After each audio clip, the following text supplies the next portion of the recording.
to 60-Minute News. Evacuated from their country due to an atomic war, a group of British boys ages 6 to 12 disappeared on a plane on their way to safety. The boys were recently found on an island in the Indian Ocean. Officials say they spotted the island when it was purposely set afire by some of the boys. They looked like animals when they boarded the ship, Naval Officer Hemington says, after they brought the boys back home. Unfortunately, 3 of the boys were not able to make it back. Simon Williams was killed, and the boys that were involved in his murder received 7 years total in jail. Here today, we are joined by Mr. and Mrs. Williams after the trial of this devastating event. I'm back and I'm joined by the parents of Simon Williams, one of the boys who was on the plane that disappeared recently. I want to start off by saying how I know this is a difficult situation for parents to be in, but can you tell us your initial reaction when you heard that the plane your child was on had disappeared?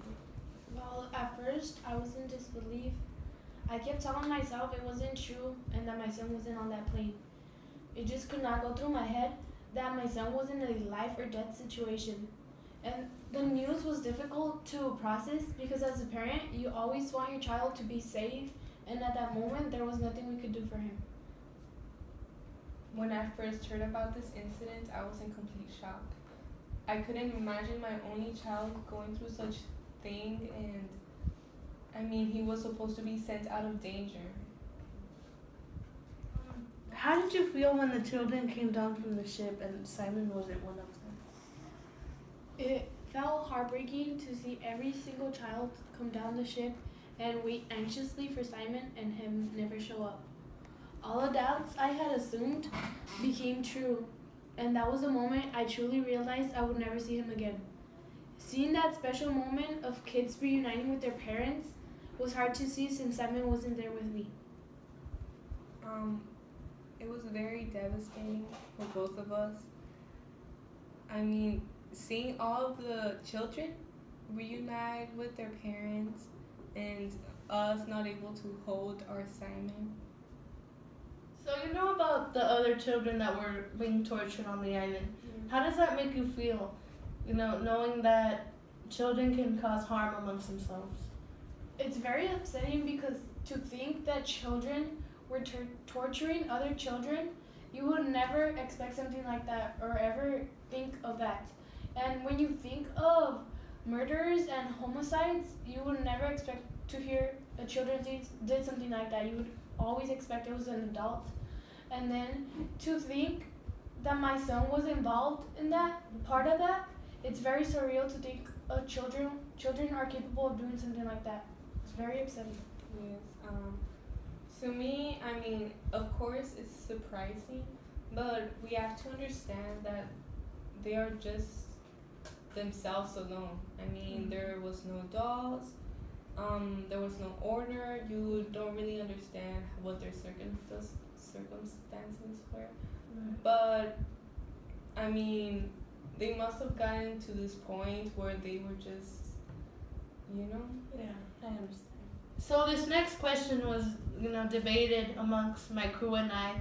We really didn't know how it would make you feel, but can you tell us how it felt listening to the way your child was murdered in court?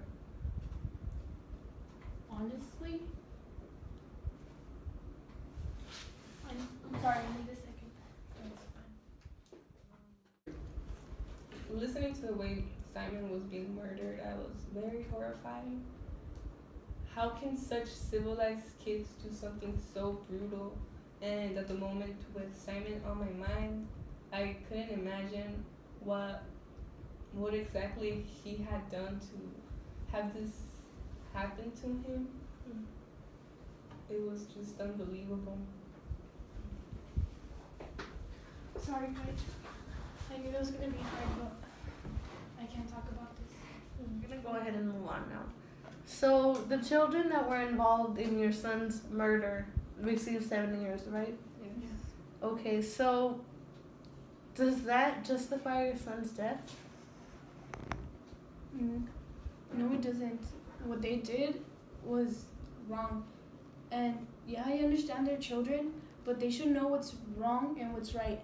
And therefore, 7 years is not good enough of a punishment for them to learn what they did was wrong. And it's just disappointing to hear that they just received 7 years for ending my son's life, whom I will never ever see again in my life. Yeah, I understand. I would have to agree. For me, I think that they were just taking advantage of the fact that there were no adults. That they thought it was just okay to end somebody's life. 7 years won't change the fact that they could still be the same person once they get out, once they're free. And I just don't think it justifies it. So I want to thank you both for joining us today. Once again, I'm very sorry for your loss. Thank you. Thank you. So I want to start off by saying I am very sorry for the loss of these parents. No child deserves to die, and no parent deserves to have their child taken away from them. But I would like to leave you with the question of, is it acceptable to leave a child off the hook just because they're children? In this case, the children got less time than an adult were, but in reality, they're committing the same crime. But just because they're children, they got less time. Do you think that is acceptable? I am Melanie Gutierrez Tavernier, and I am from 60 Minutes. Thank you.